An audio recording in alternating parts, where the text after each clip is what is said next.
राधे राधे, जय श्री कृष्णा। आप सभी का बहुत बहुत स्वागत है हमारे चैनल में। तो देखिए, आज के इस वीडियो में हम देखेंगे कि नवरात्रि पूजा में हम कलश की स्थापना कैसे करें। अब देखिए, कलश की स्थापना करने के लिए हम अक्षतों की ढेरी लगा लेंगे। तो देखिए, नवरात्रि पूजा में कलश स्थापना करके पूजा करना बहुत ही शुभ माना जाता है। आप चाहें तो इन अक्षतों को कलर भी कर सकते हैं। तो देखिए, हमेशा अक्षतों की ढेरी आप माता रानी की फ़ोटो के दाहिने साइड ही लगाएं, यानी जिधर शेर का मुख है उधर हमें अक्षतों की ढेरी लगाना है। अब देखिए, इन अक्षतों पे हम 8 लाइनें लगाकर अष्टदल कमल बना लेंगे। आप चाहें तो सिर्फ अक्षतों की ढेरी भी लगा सकते हैं।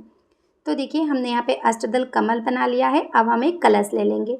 कलश आप मिट्टी का भी ले सकते हैं या फिर आप धातु का भी ले सकते हैं। कलश को पहले आप अच्छे से साफ कर लें। इसके बाद देखिए, कलश के कंठ पे हम मौली बांध देंगे। अब कलश पे हम स्वास्तिक का चिन्ह बना लेंगे। स्वास्तिक का चिन्ह बनाना बेहद ही शुभ माना जाता है। तो आप रोली से स्वास्तिक का चिन्ह बना लें। और देखिए, जब आप स्वास्तिक का चिन्ह बनाएं तो आप एक बात का ध्यान जरूर से रखें, पूर्ण स्वास्तिक हमें बनानी है, यानी स्वास्तिक के दोनों साइडें हमें ये दोनों लाइनें भी जरूर से बनानी है। इस तरह से हम पूर्ण स्वास्तिक बना लेंगे। तो देखिए, हमने यहाँ पे कलश पे स्वास्तिक बना लिया है।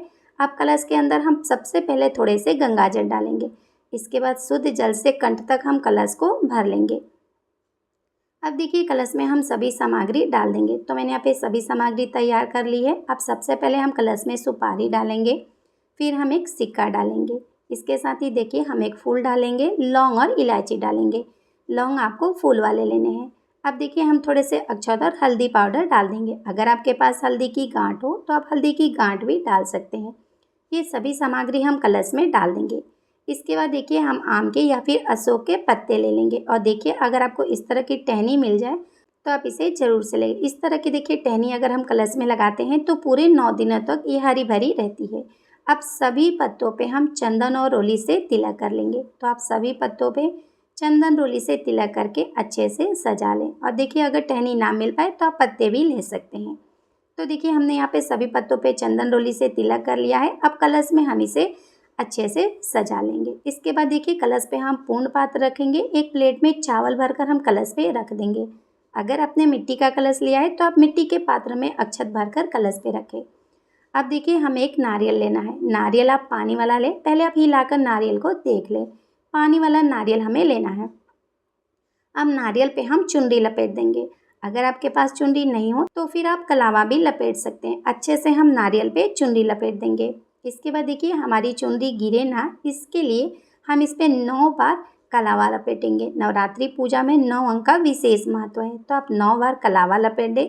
तो देखिए, इस तरह से हमने नारियल पे चुनरी और कलावा लपेट दिया है। अब चलिए हम देखते हैं कि नारियल को हमें कलश पे कैसे रखना है। तो देखिए, नारियल का ये जो नुकीला वाला साइड है इसे डंठल कहते हैं, और ये जो साइड है इसको नारियल का मुख कहा जाता है। तो देखिए, हमेशा नारियल को कलश पे इस तरह से हमें रखना चाहिए कि नारियल का जो मुख है वो सामने की तरफ होना चाहिए। पूजा करने वाले की तरफ नारियल का मुख हमें करके रखना है। और नारियल का ये जो पीछे वाला हिस्सा है, यानी जो डंठल है, उसे हमें पीछे करके रखना है।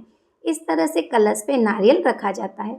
और देखिए, कलश स्थापना करने से पहले आप कलश को पहले अच्छे से तैयार कर लें। कलश में सभी सामग्री डाल दें।